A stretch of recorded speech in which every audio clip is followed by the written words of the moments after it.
Loyalty. I started a business when I was in my 20s. And this is not really martial arts, but it's related to it a little bit. It was Amway.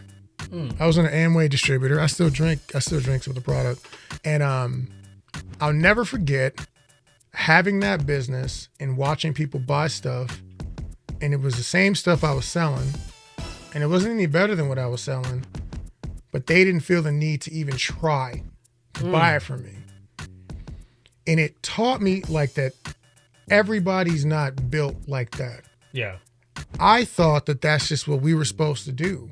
I thought, I mean, we can take it to colors, skin folk. I thought we were supposed to try to look out for each other in some ways. And then obviously if you're my family, if you're my friends, I would think I could count on you to try. Definitely. To see if this is something you could support me in. And it taught me a valuable lesson. And as I moved forward in my life, when I met people and they were worth being loyal to, I wanted to go out of my way to show them that what you're doing, your pursuit of your dream and your mission, I care about that. I don't just care about the fact that we can get a beer on a Sunday night and kick it and talk about old times. I care about if you're serious about doing XYZ, how can I show you I love you in some way? If it's $20 a month, if it's a membership, don't matter what it is. I want to go out of my way to show you that what matters to you matters to me. This is Dr. Rodney Duckett with the Lively Art of Conversation, where we live, we learn, we earn, my goodness, and we pass it along. Tune in and listen to us every Sunday from 7:30 a.m. to 8:30 a.m. as we give you our story with the Lively Art of Conversation.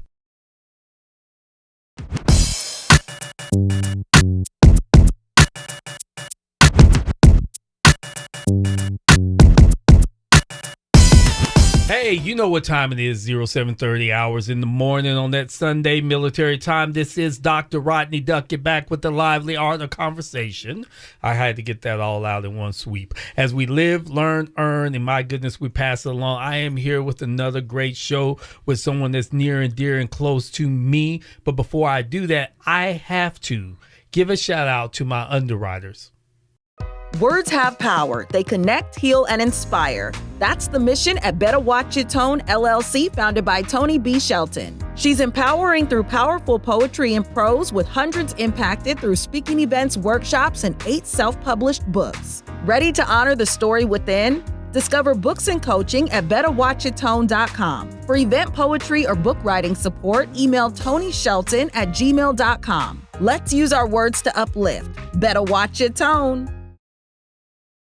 You've built a life worth celebrating. Now it's time to be seen. At Las Foto de Lance Photography, they don't just take portraits, they capture the fire in your spirit and the power in your presence. Whether you're reclaiming your confidence, owning your story, or stepping into a new chapter, Las Foto de Lance Photography creates luxury images that reflect the real you. Visit lasfotodelance.net or drop by their Harker Heights studio. Las Foto de Lance Photography, unapologetically you, immortalized. Looking to elevate your brand or capture unforgettable moments? New Image Media offers top-tier videography, photography, personal branding, and more. They combine creativity and quality with fair pricing and friendly service so you get the results you want. Whether it's a business promo or special occasion, they bring your vision to life with quality you can trust. Choose New Image Media, where your image is everything. For more info, email media@newimagemiallc.com. This is Dr. Rodney Duckett with the Heritage Legacy Curators. You're looking for something for your kids to do this summer? Well, reach out to me at Impact Outreach, IMPAC outreach@gmail.com, because Heritage Legacy Curators is all about collecting oral history. So if you have stories that you would love to pass down to your kids, or if you have a project that maybe your kids need to do as it relates to oral history, bring those family albums out and we'll sit there and we'll sort through those family albums, so that way we can collect those stories and keep those stories within the family, so that way they can be the next speakers to curate your family reunion.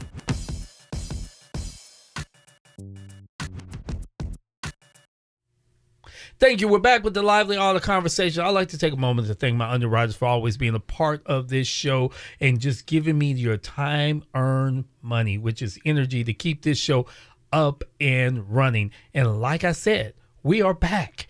And I have a wonderful guest, but like I do with anything else in the world, I always want to leave you with something where you can make yourself better. So this is that moment to open up your phone. This is that moment to go get that pen and also to find something to write on, because we are going to do the word of the week.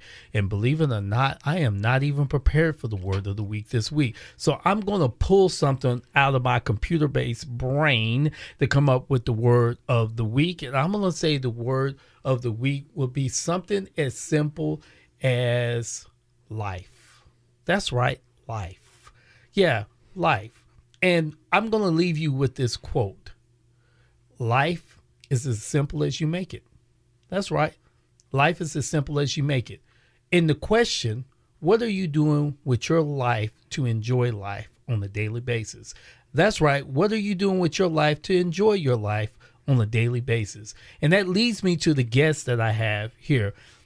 He's my little brother.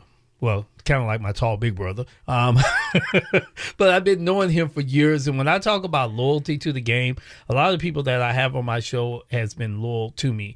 And it's not because I'm a very rich man, but it's because they believe in the things that I have done. And I can honestly say this gentleman here is living the life that is designed for himself, to do the things that he loves to do. And everything that he does, he puts his very best in it. And he is as simple as they come, but he gives you the best quality of work that he can possibly give you. Ladies and gentlemen, you know who I'm talking about. I am talking about the man under the mask. I'm talking about Mr. Black Panther himself. I am talking about my dude, my little bro, Benjamin Redic. I don't know how to follow that up, man. That's okay, man. That's okay. He's Black Panther, you know. Oh, man. I'm sorry, Chadwick. This is Black Panther right here. Oh, and the reason why I call him Black Panther, we had the Taste of Africa. I think it was like Taste of Africa 3 or 2 or something like that. And we were looking for that gimmick.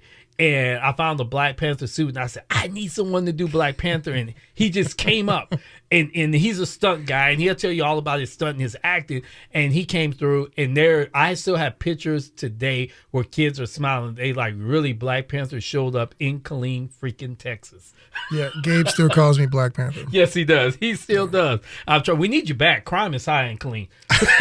I don't know if Black Panther ready for that. Y'all doing a lot over there. Wakanda forever.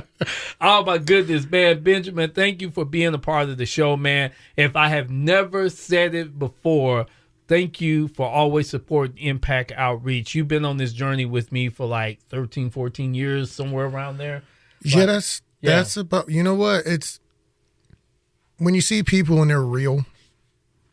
Everybody talks about what they want to do, what matters to them, what they want to accomplish in life, and how to help people. Yes. When I see people who are really serious about that, like you and everybody with Impact, yes, it's easy. I mean, it's worth my time, and if it's worth my time, I'll do what I can to help you. I want you to succeed. So thank you for what you do. That's why I'm willing to work like I do for you. So. And I appreciate it. I appreciate it. Benjamin has been on the highways and the byways with me, and he could have been doing anything with his time, but you know, he has traveled with us to do like great works for us. And I would like to say the last big thing that we done, we all went to Washington, D.C., and he filmed the young men as they navigated D.C., and we had the time of our life there with the guys. You know, it was truly a maturation process that the boys went through with us. You know, it was a lot of crying, a lot of laughter, and a bunch of yelling, people getting on people, but it was a good time that we spent. Yeah, that was awesome. And I don't think about it because I'm there with them, you know, periodically throughout the years. But when I look back at what they were like when I first met all of them, I'm like, man, these are grown. They are adults. Yeah, they are now. I see these young men in suits walking around DC, and people are paying attention to them and watching the way they carry themselves in groups of people who have some learning and some knowledge and matter, and how respectful they are. And like you can see the growth. I felt like a proud uncle, you know? Yes, most definitely. And it's amazing because you know, the boys think, the young men think very, very highly of you, and they speak very highly of you because we shared a time where most of them had to be a bit vulnerable, and kind of talk about some things that they were going through. And you said some words that resonated to those boys that were there, that they will forever capture that in their heart. And man, I appreciate that, because there's not a whole lot of men that want to be vulnerable and put themselves in spaces like that. But with you and my brother Kenny out there, man, those boys, they're better men because of what you've done. Yeah. Okay. Yeah, definitely. You don't trying think to get so, but me. they You're are. trying to get me on the radio, bro. We don't do me like that. Okay. It was a pleasure. You know my story, but Yes, sir. my dad passed when I was very, very young. So I am from a situation where still fatherless, still dealing with a lot of the same thing a lot of the young men we meet are dealing with unintentionally. Nobody made any mistakes. It's just how life went. Yeah. But it doesn't mean you don't have the same kind of issues. You don't have the same kind of responses to those traumas, because it's still the same trauma. There's no dad there to hang out with you, talk with you, tell you what it is to be a man. Yeah. So I have a special place in my heart for people like that, and trying to step in and help where I can. Yeah, definitely, man. And let's do this, because we're talking like we always talk. Man, you are homegrown from Killeen, Texas, and a lot of people don't realize that because you're kind of south of here now. Well, I guess you're looped back around and now you're here. But let's talk a little bit about your journey, your life. Tell me about Benjamin. Okay, so Lord Benjamin Nathaniel Redic II was born in Italy, military base, Vicenza. But dual military parents. Did the whole Italy thing for about 4 years. I don't remember any of that because I was too little. I'm very salty about that, by the way. I thought I was a black Italian until I was about 8 years old. I used to tell everybody that at school. So we moved to Massachusetts. We did the whole East Coast thing. My mother's from upstate New York. My father's from Gainesville, Florida. But we did all the East Coast, Maryland, D.C., all that stuff.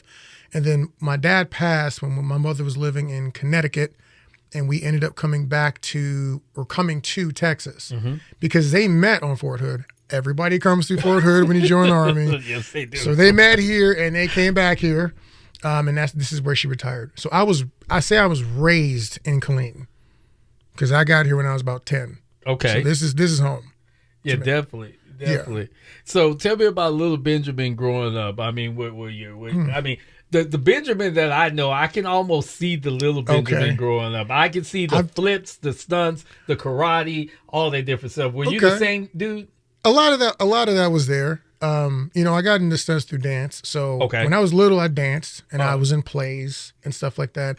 But I didn't know I wasn't thinking of it as a career. I wasn't I'm going to be a great actor. It's just, you're in plays. It's school. People just do that. And I was in choir because my mom was she was big into singing, and she was a big Mariah Carey fan, and she'd make me sing at talent shows and all this stuff. And so I grew up doing artistic things. I talked a lot. I got in trouble, never for fighting. I didn't get in trouble for fighting. I was a nice kid. Yeah. I got in trouble for being done with my work and goofing off with my friends in class. So that was all school for me. I grew up, playing sports. I was pretty agile. I played basketball. I played soccer. I did all that. Did do martial arts with my brothers. Everybody wanted to be Bruce Lee, so we used to slap box and spar. And then I got serious into dance. Okay. That's the biggest thing from about 15 years on. I was really serious into hip hop and pop locking, and then I was old school. I was trying to learn to rerun, and my boys were breaking. It was you got served everywhere we went. Car shows. There's videos of me at car shows battling people. Like, that's what life was. It was partying and dancing, and for the most part, it was nice and safe. We stayed out of trouble. We weren't gangsters. We weren't none of that. We were just dudes having a good time and hanging out. And I was very blessed to have that, because I know some people who got into a lot of trouble around that time, and I was around good people. So let me ask you this question here real quick. Killeen, compared to when you were growing up to now, would you say it's much different or the same? It's bigger. Okay. I remembered when I was little, I thought I wanted to live in Killeen. Okay. Because, it's right in the middle of everything. It's cool. It's a central location.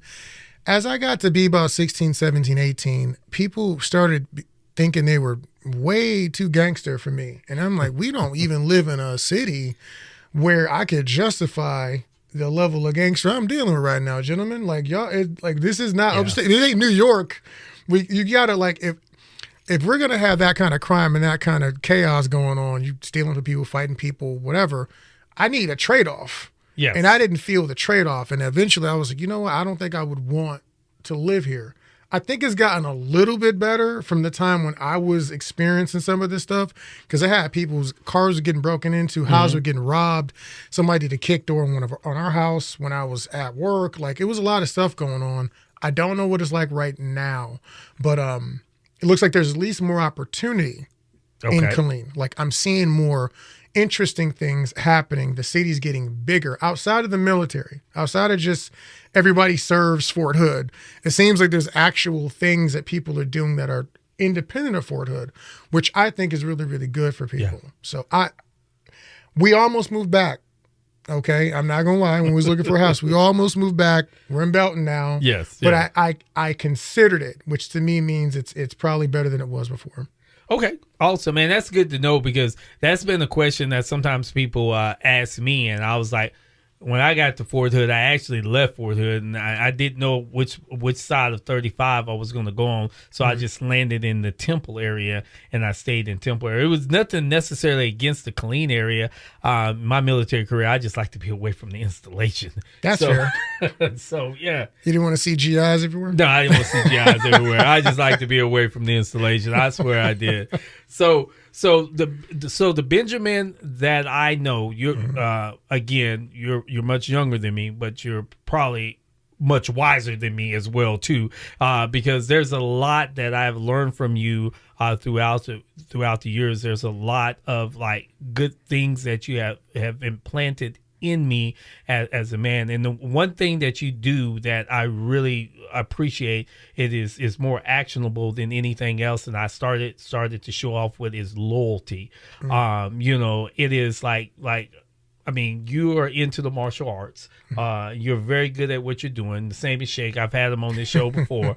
But there is something about someone that practices the martial arts, the actionable feel of loyalty that it just exudes from you. And like I said, man, I probably owe you $500,000, and you probably settled at close to $25,000, if that much. So it's okay. Look, we ain't even worried about that. It's funny you mentioned that. Let me not hit the lottery now. Look, dude, hey, you hit the lottery. We gotta talk to the head. We gotta talk a little bit. I'm expecting you to tighten your brother up. But I actually had a friend. His business was closing. Is a funny thing. Is exactly what you just said. He was like, "Man, how much will I owe you for XYZ?" And I was like, "Well, it'll be about this. Pay me what you can pay me. Because he runs another nonprofit and it's helping kids." And he said, "Hey, this is what's going on. I know how many times you tied me up. What does it actually cost? Yeah. And I'll take care of you." Because it was the same kind of thing. I was like, man, if you're out here trying to do good work, I'll do what I can to facilitate. So it's a whole thing. Loyalty. I started a business when I was in my 20s. And this is not really martial arts, but it's related to it a little bit. It was Amway. I was an Amway distributor. I still drink some of the product. And I'll never forget having that business and watching people buy stuff. And it was the same stuff I was selling. And it wasn't any better than what I was selling. But they didn't feel the need to even try to buy it from me. And it taught me like that everybody's not built like that. Yeah. I thought that that's just what we were supposed to do. I thought, we can take it to colors, skin folk. I thought we were supposed to try to look out for each other in some ways. And then obviously if you're my family, if you're my friends, I would think I could count on you to try. Definitely. To see if this is something you could support me in. And it taught me a valuable lesson. And as I moved forward in my life, when I met people and they were worth being loyal to, I wanted to go out of my way to show them that what you're doing, your pursuit of your dream and your mission, I care about that. I don't just care about the fact that we can get a beer on a Sunday night and kick it and talk about old times. I care about if you're serious about doing XYZ, how can I show you I love you in some way? If it's $20 a month, if it's a membership, don't matter what it is. I want to go out of my way to show you that what matters to you matters to me. And that's what you're seeing. A lot of that doesn't come from martial arts and the discipline, doing things that are hard over and over again, that are boring, that are difficult when you don't want to do them because they're worth doing. Going to the farmer's market is harder than going to H-E-B. Yeah, it is. Yeah, definitely. But it's worth doing if you want local meat, you want local artisans to survive. They got some good jam and honey there. Not lie. That's a fact. The Belton Farmers Market, Georgetown's Farmers Market, we hit them up. Arca Heights got one too. It's good as well too. Yeah. Okay. Yeah, definitely. Every first Saturday they're there, man. Check them out. And I'd say this, as people sometimes reach out to me, they say, "Hey, I need a photographer. I need a videographer." There's only 2 people on each side that I trust. I got 2 photographers that I trust. I got 2 videographers that I trust interchangeably. But sometimes the people come to me are just a little bit too creepy. Okay. Because I say, if I got a problem trusting you, man, I cannot turn you over to somebody that I know that will give you the highest caliber quality of work for you to say, I left my wallet at home. Oh, yeah, man. Yeah. So it cuts both ways. Yeah. I appreciate that. I think I've only had one person really pull a maneuver on me like that. And I was like, bro, really? Yeah. I was trying to help you out. You're going to do me like that? Okay. Yeah. But thank God. I mean, we're 11 years in, 11, 12 years in. Yeah, definitely, man. Everyone else has been wonderful. It's stellar. So thank you. Yeah. So let's talk about this transition for a second. How did you get into the world of stunt? And I'm going to put acting over stunt because you told me about a little bit of how you got into acting, but how did you get into stunts? Dance. I got into dance. Okay. So I did martial arts. I did all that stuff, but it was dance specifically. And it was a guy named Roger Edwards. He was an actor, and I think the movie was Stop Loss or Jarhead, something military. I think it was Stop Loss. I think he's in the trailer. And then he was working on these sets. And he was like, hey, man, I'm a black guy. I got all this, energy going around my career. They're going to ask me to dance in something because I'm black, right? They're going to think I could do it. And he's like, I can't do it. Can you help me out? I said, okay. He's like, I seen you. You be in the club. You be doing all that stuff. Show me. I'll pay you. And so for $20 an hour, I taught this man how to dance, how to pop lock and body wave and the stuff I had learned. And he said, man, everything you do is a stunt. And I was like, okay, cool. He said, there's guys in my industry that are getting paid money to do what you do. You should look into it. And I put that in the back of my brain. Fast forward, I PA'd on this HGTV show from my friend Matt Lester. It was cool.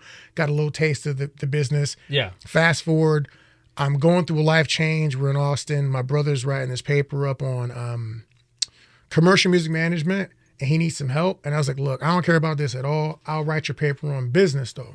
Yeah. And so, like, entertainment business. So I rewrite the paper. I put it on entertainment business. And so then his teacher's like, that's good. You should do that. Let me know how it goes. Okay. So then that was the green light. So then when he said that, I said, bet, well, let's start a company. Once we start the company, well, what are we going to shoot? I don't know what I'm doing. So I know action. I know how to fight a little bit. And I know how to dance. So I tried to do stunts. And so that's how I got into it. I just started putting myself out there. If they need anybody to do anything, fighting, falling, running, kicking, jumping, I'd do it. And so that's how we really got started with the whole company, not just stunts. And we specialized in action with Ballistic Blade because that's what I could do the most of. And so, that's really how it all started. Then it was just training, more training, parkour, training at the BAM Academy, working on Austin Warrior Arts. Told you about the African warriors that live in Austin that I didn't know existed. Yeah. Yeah, the real Wakanda warriors. Yeah, definitely. I didn't know that stuff was real. So I get to Austin, all of a sudden there's all of these different classes and people who are really taking this acting stuff serious. And I'm like, oh man, this is a real thing we could really be successful in. Yeah. And we went headlong into it. So, wow, man. Yeah. Wow. And I've actually got to see a lot of you guys shoots. I've got to see the people that you have worked with. And this is just kind of a funny side note. I told Shake not too long ago, I said we should like reenact like the cage fight type thing where everybody comes in under a tournament, and I want to be the real jack guy that's in there that looks like I'm about ready to beat somebody up, and then you come with like this kick that knocks me out, and then like I'm done. But I could brag about it on social media like I was about ready to do some damage or something like that. Shake was like, yeah, you got a vivid imagination. He said, "You sure you haven't been kicked?" Hey, man, if y'all want to do it, I'm down. If you two are in, I'll figure it out, man. No, my goodness, man. This is Dr. Rodney Duncan with the Lively Art of Conversation. We'll be right back.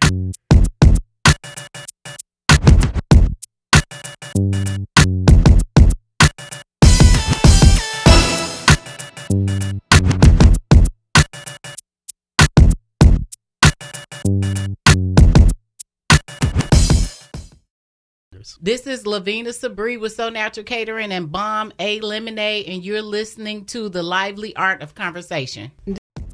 Hello. This is Rodney Duncan with the Lively Art of Conversation. As we live, we learn, we earn, and we pass that wisdom along. Join us every Sunday from 7:30 a.m. to 8:30 a.m. as we bring to you our story. You bring your story, we give you our story, and our story is how we engage in our community. Everybody has a story, and we're waiting to hear your story. So if you're interested, reach out to us at livelyartofconversation@gmail.com. Looking to elevate your brand or capture unforgettable moments? New Image Media offers top-tier videography, photography, personal branding, and more. They combine creativity and quality with fair pricing and friendly service so you get the results you want.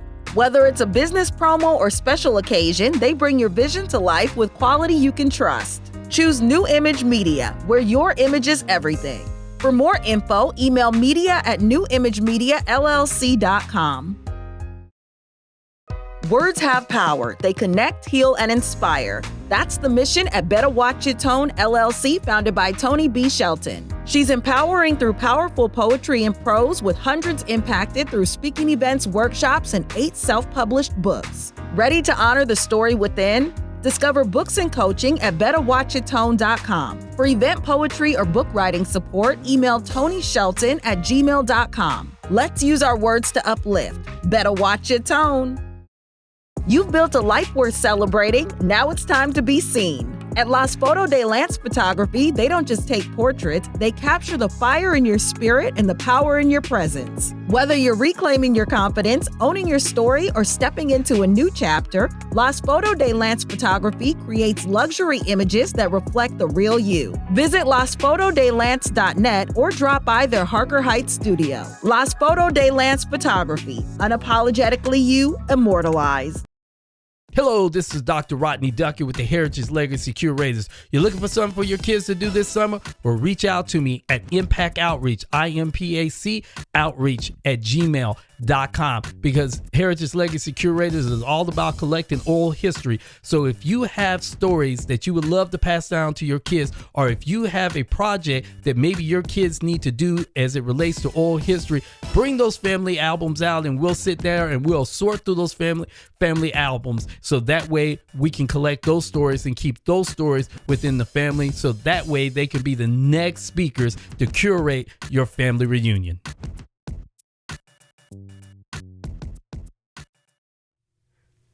I can't stop laughing. I'm back. Lively Art of Conversation, where we live, we learn, we earn. My goodness, we pass it along. I have just been kicked, and I have not been in the movie itself. But anyhow, if you guys are thinking about being a part of this show, we would love to have you on this show. Reach out to Lively Art of Conversation @gmail.com. That's right, Lively Art of Conversation @gmail.com. And I'm back with Lord Benjamin. He is here in the studio today, a.k.a. the Black Panther from the Taste of Africa, is here live in studio. And we talked about his journey. We talked about, him being born in Italy. We talked about him up in New York and how he got here to Killeen.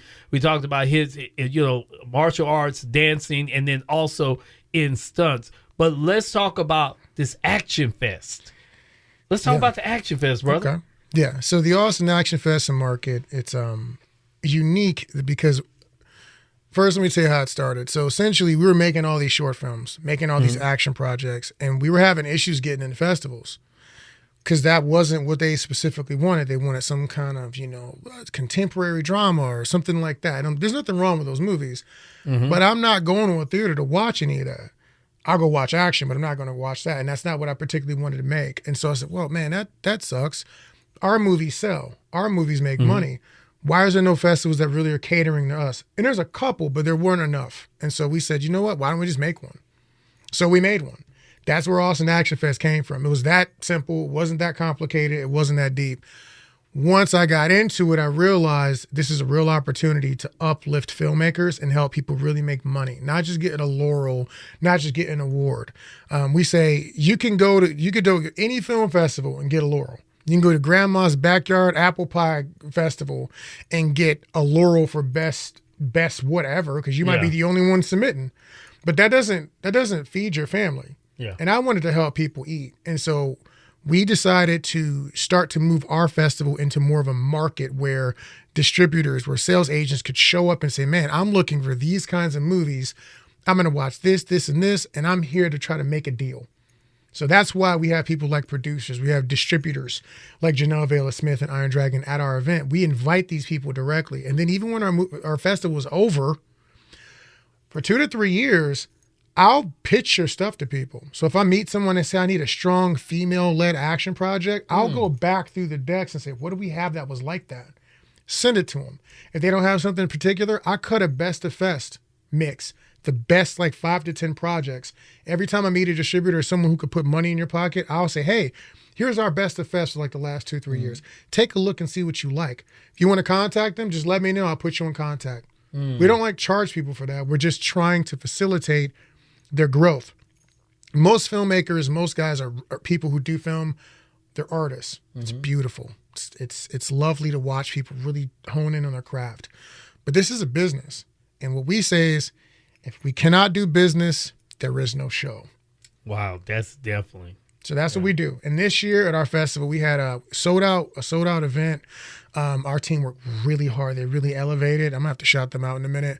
But we added some film premieres to this event. We had some famous people come in for this event. Keith Strandberg and Keith Vitale from No Retreat, No Surrender 1 and 3 came out to do a panel with us. Laura Perez came out. A bunch of people who do real work. They're really active in film, realistically. And then we added my favorite part, the stunt intensive. So we added an additional day this year, a full day of stunt training, which was stage combat, falling and wrecks, wires. There were lightsabers. They were swinging fencing, traditional fencing, Kali takedowns in the Kali style, Wing Chun. We had Grandmaster Samuel Harris. He's called Ming Sam through the Ip Man lineage. He's out there teaching a legitimate kung fu to these people. The people don't even know how difficult it would be to get a hold of some of the folks we brought in this weekend for them to train with. And a lot of them were like 17, 18, 19, just getting started in the business. And that did not exist for me. There was no place we could go where you could do all that training in one day. And so I was very proud of us pulling together something that, like, I don't know if it's ever happened in Texas, but if it has ever happened, I'm not aware about it. I'm not aware of it. Wow. And it's amazing. I'm going to tell you something realistically that happened to my daughter. My daughter works at Chick-fil-A in the summers when she's home for college, and she reached out to me and she says, you know what, I just discovered that. And I was like, no, The Rock doesn't do his stunts. And I was like, where did this conversation come from? So she sent me a picture with The Rock stunt double. Yeah. He was right in Temple, Texas. And she was just so enamored. I really thought he done, because he was the wrestling guy. I thought he did all his stunts. But his stunt double looks just like him, you know? Yeah. So, yeah. Because if he does a stunt, if The Rock does a stunt and twists his ankle, he's not acting. And then nobody's getting paid. Yes. Yeah. So she learned a very valuable lesson. You know, it was just kind of amazing. And she said that the guy was so down to earth. She didn't know it was the stunt double. There was a young man that knew it was a stunt double. And my daughter served the food to him at his table and said, hey, are you The Rock stunt double? And he says, I am The Rock stunt double. And he was like, oh. And she was like, so I never seen you on the movie. And he said, well, that's good. You don't supposed to see me on the movie. That's the point. It's a humbling thing, because most people don't know who you are. Yeah. You spend all your time, if you're a double, not getting seen. And even if you're a good stunt guy, half the time they don't see you. Yeah. I mean, they're not seeing you. And so you learn very quickly it's not about you. You're trying to serve a story, and you're trying to it's like wrestlers. You're trying to make sure the other guy gets over. Yes. That's your job. So most people you meet in our industry who do things like that are going to be pretty chill and relaxed because it's a stressful job. Filmmaking is stressful, and you need to be chill and you need to be relaxed and to be able to persevere and get through those things and not lose it. So yeah, that's why we like that's why a lot of military people do well in stunts, because they're like, or in film in general, because they're like, this is not the most serious. Nobody's dying. It's okay.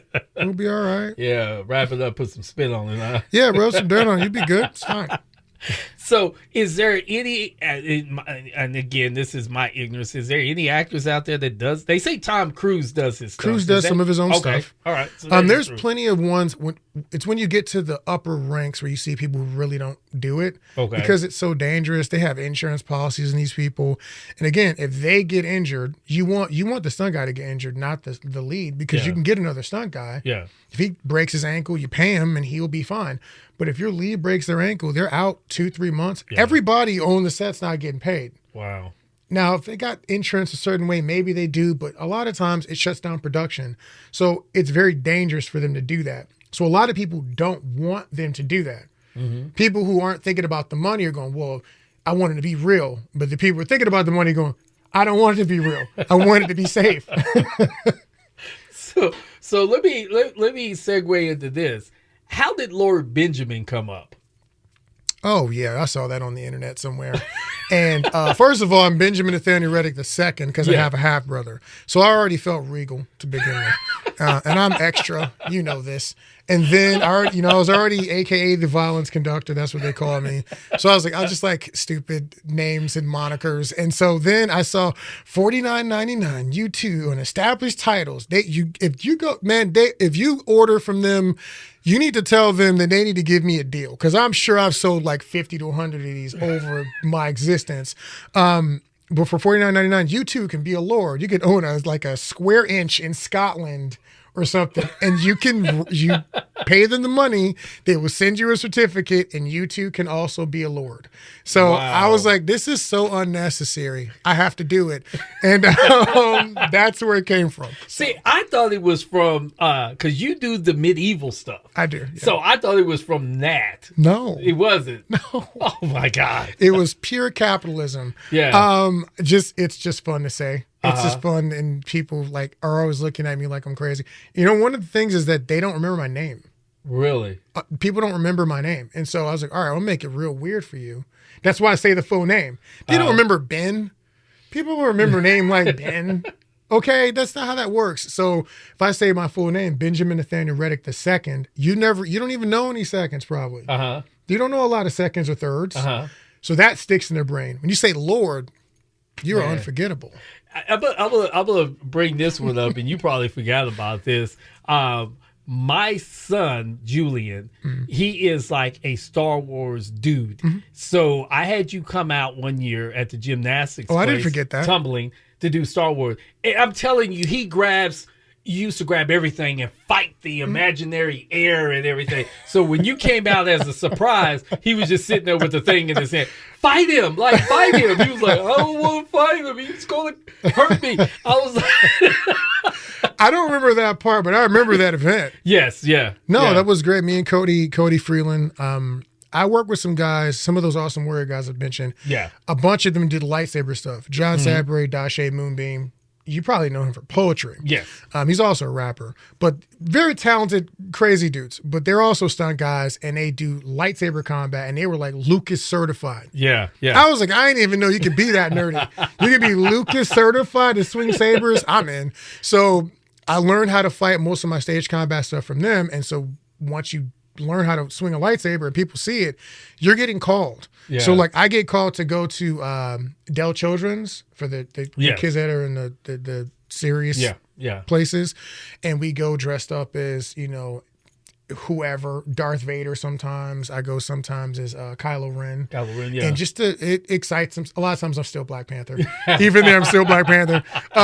Just to see their faces light up for a little bit in a dark time. But so that's where that carries over, and that's why also at the Stunt Intensive we made sure we had a lightsaber combat. And it was one of the premieres with Star Wars that you guys were at the movie theater, correct? At the Bob Bullock, yes. Yes, okay. Yeah. So we performed a live fight before in front of the Bob Bullock. Yeah, that was a lot of fun. Yeah, that was because cool, they had man. the 501st, I think, outside, so they had a couple stormtroopers standing, so it looked real. Yeah, looked kind of crazy for everybody else. That was a lot of fun. Yeah, that was cool, man. That was real cool. Yeah, my son, he's seen that, and I was like, oh, I want that at my party and all that stuff. Because he was like, I'm gonna do this when I see him, I'm gonna do that, and then you show up, and then he's just like, none of it. Like, come on, dude. The force is not with you, man. Clearly not. You got to put him through another training arc. I know. Oh, it's crazy, man. This is Dr. Rodney Duncan. You listen to the Lively Art of Conversation. We'll be right back.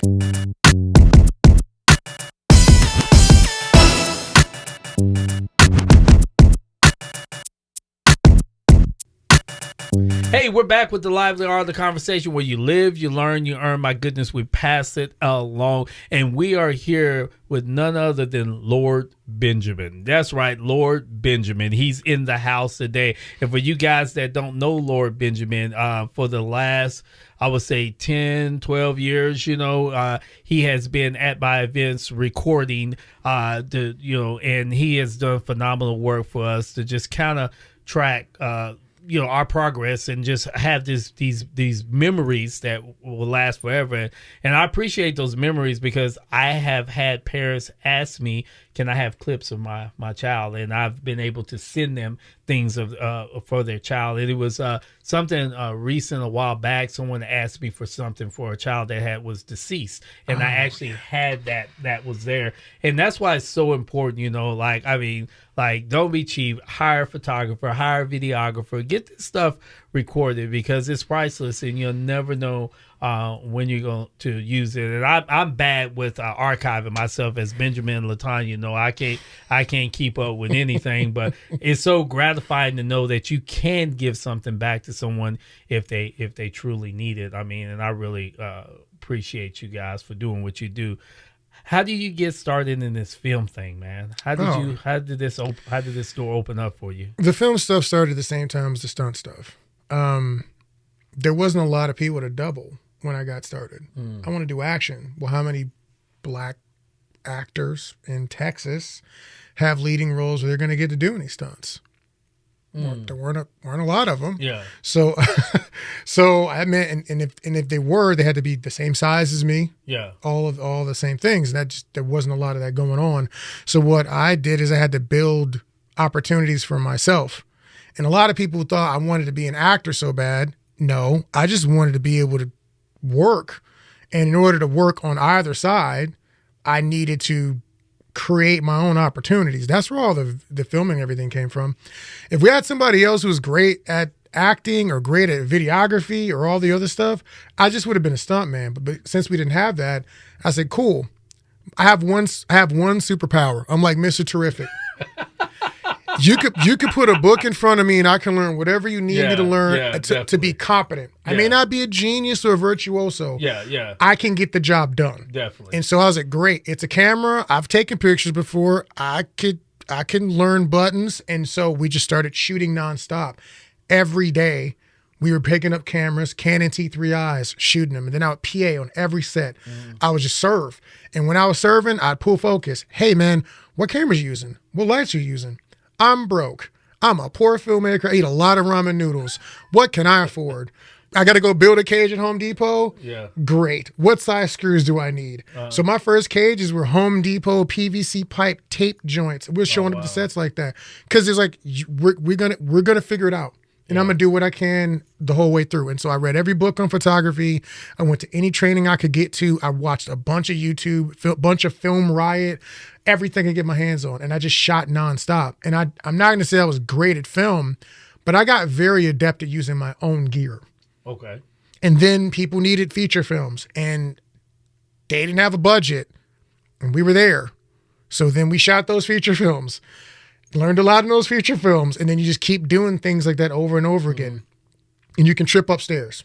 We made mistakes. We messed stuff up. We had to learn how to fix a bunch of things, how to reshoot a bunch of things, but you can trip upstairs, and that's what we did. We just kept taking the next step, trying to grow. And eventually got to the point where I could take better training, but by that time I was pretty decent, and I kind of knew what I was doing. So Wow. Yeah, man, you can mimic so many different characters. You have a photo of you looking like Blade somewhere. Oh. Yeah. With the haircut. Yeah. Oh yeah. Yeah. I mean, like literally, you look just like Blade. You know, like it was like, huh? That was because we were going to Comic Palooza. Oh, okay, so I was going to. It was the first comic convention I had ever been to. I had never been. You talked about the Ren fairs and the comic. I'd never been to comic conventions or Ren fairs till I was in my 20s. Oh wow! It's weird, right? I'm a nerd. I play video games. I got comic books. I have lightsabers, and I'm not at any conventions. Wow! I don't know how that makes sense, but I never went. Yeah. And so that was Comic Palooza was my first comic convention, and I was doing a fight there as Blade versus Storm Shadow. We're doing a live fight, so I had to look the part. So I had to. The fade had to be tight. The lines had to be clean. And then this guy said when he saw, he said, "Hey man, if you come out and you do this, I'll give you a free photo shoot." So that's where you see me in the cemetery looking like Blaze. We got a free photo shoot out of that performance. Wow, man. You've been around for a minute, man, and I want to go back again. I'm going to go back like, oh my goodness, maybe, let's see, 2015, 16, 15. Okay. I don't want to be messy, but we was kind of held up on our show at our youth chat that everybody needs to hear, and I really needed you for some additional footage for us to get. And I remember you and your team showing up, and of course I was just being me broke as a joke, just trying to put together this because I had a demand from PBS that I had to get this thing out. Yeah. And I remember you came out with my buddy Big Mike. Shout out to Big Mike wherever you are. Yeah, eating a side of beef somewhere. Big boy. Yeah. And man, we shot that thing and it aired right on time. And I don't know if that was at the beginning of you guys like putting this all together. It's towards the middle, but I'm curious about how did you find us for that? I'm trying to remember how we. You know, we connected by way of a third party, which was Mr. Smith. Okay. Yeah, that's kind of how I think everything kind of connected along that. Got it. Yeah. Okay. So, so that was toward we kind of knew what we were doing by that point in time. Yeah. We knew how to shoot and make things look decent. Yeah. So yeah, you got us at the perfect time. Yeah. But again, because of what you were doing and what you're trying to accomplish, we have time. Yeah, we're down to help people out when we can. Yeah. And so I mean, when we got started, we had people donate so much gear, cameras, lights, cables, software to us. And so like, how could I not be willing to do that for other people? Like that's just selfish. And so if we have the time, we were going to show up and help you out if we could. Yeah. Yeah, and I really appreciate that because the kids that I was working with was able to see also what it is. Because, you know, like I said, as a man, sometimes I just go through and figure things out at that time. And it was just like, again, you know, the universe just dropped karma on my lap in a positive way, and then you guys appeared just by a phone call. So, I mean, I really appreciate all the good work that you have done for the community. I appreciate the good work you have done for Impact Outreach, and then from brother to brother, I appreciate you just entrusting in me to be a halfway decent guy where you can come out and work hard. So that means a lot to me. I want to do this last part of it where we call it the pass it along, man. Is there any wisdom that you want to give our listeners on Sunday morning that's driving, or someone that's incarcerated right now, which they do listen to us, or someone at work, you know? So any words of wisdom? Yeah, I can say a couple things about that. You have to know what your purpose is. When I discovered the things that got me excited, the people I could do those things with, and the folks that those things would serve, my life became much easier. The decisions and navigation became much simpler. That's like having true north. You know, for some people, it would have been being a rich stockbroker allows you to do XYZ for your family, and then you can volunteer on the weekends. For me, it was serving entertainment entrepreneurs. Okay. And I knew where I had a passion and where I was uniquely skilled and talented and built to do things that other people either didn't want to do or had no interest in doing. And once I figured that out, everything just started to open up and blow up for me. But if you don't know that about yourself, you're never going to know where you really fit And you'll do a bunch of things that are kind of cool or kind of feel fulfilled, but you'll never feel truly fulfilled, like I talked about this weekend, until you know where you actually belong. You're trying to live somebody else's dream and do things somebody else's way. That doesn't work. That doesn't work. And so for me and for my family and for my friends, the thing I tell them all the time is you got to know what really gets you like your gears going. Yeah. Find out how you can be of service to your community by doing that, and all the other blessings will come from that. Wow, that's powerful. And I want to say this because I don't want to be too selfish. It's just not me that he's done work for. Catalyst, which is another nonprofit organization that's in the Austin, Round Rock area that he has worked with, that we do very similar work. So like his heart is in the right place as it deals with nonprofit, trying to reach back out to work with the kids that's in our community. So man, so like I said, the purest of all pure souls is right to my right. I'm a little rotten, but he's actually a pure soul. Wow, that is a lot. I don't know if I want to carry the full weight of what you said. I appreciate it. But I did want to just shout out a couple things before we get out of here. So, we're doing the festival.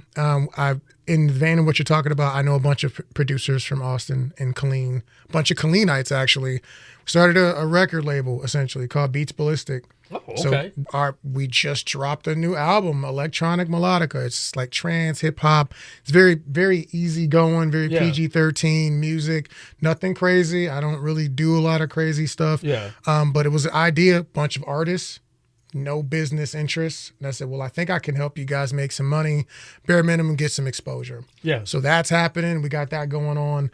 And then we're doing the Texas Film Syndicate. Is a group of like-minded producers like myself in Texas trying to do bigger things and gather these people to do these bigger movies and really put Texas on the map, you know, as far as film is concerned. So there's a lot of really cool things happening out here. It's not just me. Everything you see is not just Ben. There's a team. There's Ballistic Blade. When you're talking about what we do for you, it's Ballistic Blade. It's not just Ben by himself all the time. Yeah, definitely. It's the whole company comes out. But there's a lot of really cool people here, and a lot of them just need a little bit of help, a little bit of guidance, and they can do really do great things with some help. So yeah, man. And again, like I said, the work that you guys do is tremendous, and you're very full circle, and that's the one thing that I enjoy about you and your team that's been out there, because one thing's guaranteed: if you're not there, your team is going to be there. And I really appreciate you guys. I'm just waiting for my fight scene with Shake. I got a problem with Shake. I would Shake. You see, this is what Shake done to me. I'm gonna say this. We got a few minutes. So Shake had a self-defense class, and we were going public with that, and we were on TV. Safe, right? Yeah, safe. We were on TV, and then I happened to be the demo guy, and then everybody's like, "Man, how you gonna let Shake just throw you all over the place like that on TV?" They will not let me get off of that, And they was like, "Come on, dude." So I said, "I gotta have a fight scene with Shake." You know what I'm saying? Where we're fighting to the death. Wow. I mean, I don't know, to the death. Okay, not the death. But I want to catch Shake when his back is bad. So. You're gonna wait till the spasm hit, and you're gonna. You know what? That strategy. The Sun Tzu would agree with you. But definitely, I'm trying to put him in something, man. Yeah, Shake is awesome, man. I got 2 things coming up. My homeboy is doing something called Desolation, this feature film here in Texas. I got cast in. I'm gonna put some people in on that. I think I can get Shaken on that. I'm gonna get Sensei out there. But I'm working on Chronicles, and I told you, I'm in Chronicles. I got your barbarian picture. My shirt is off in Chronicles. My shirt is off. I'm ready to go. You know what, man? Whatever makes you happy, I'm with it. I've been doing Pilates, man. That's all. You gotta live. You gotta eat some beef. Okay, I'm gonna eat some beef. You gotta throw some steel around. Some yoga or something. Not yoga. What are you? No, not yoga. You gotta lift heavy. Okay, yeah. Barbarian. Okay, yeah, barbarian look. Yeah, you gotta be. Yeah. Come on now. Yeah. Maybe I just show up with a slingshot. That's not. You disrespecting the ancestors like that. You gotta at least have a bow. Can't handle a slingshot. All right, man. All right. I'll come in with a femur bone or something like that. Hey, look, I'm with it. We'll figure it out. We'll figure it out as we go, man. I'm gonna be fired on my first day on set. No, I got you. You got me, man. I got you. All right, man. I can't wait to blow up, guy. Look for me. I'm gonna be on the hottest thing that's out there. I'm gonna be shirtless. You know, everybody's like, man, please shut up, man. just go ahead and end the show. No, man. Once again, man, I appreciate the work you've done. Thank you for taking time out to be on this show here today with us, with the lively art of conversation, man. If anybody wants to reach out to you for anything to connect with you, if it's film, if it's acting, if it's videography, how do they do that, man? My name is easy to find, Lord Benjamin Nathaniel Redic II. Ain't gonna be a lot of them with that. I'm on every platform, Rumble, Facebook, Instagram, all of it. AustinActionFest.com, BallisticBlade.com. You can find me on either one of those. We're doing things. If you want to get involved in what we're doing, we'd love to have you. Definitely. And this is me, Dr. Rodney Duckett, Lively Art of Conversation, here with my little big bro out here doing big things. Man, thank you guys for tuning in. Thank you for being here today, man, and support my show like you've always supported me. And once again, guys, we'll see you next week on the Lively Art of Conversation, where we live, we learn, we earn, and we pass it along.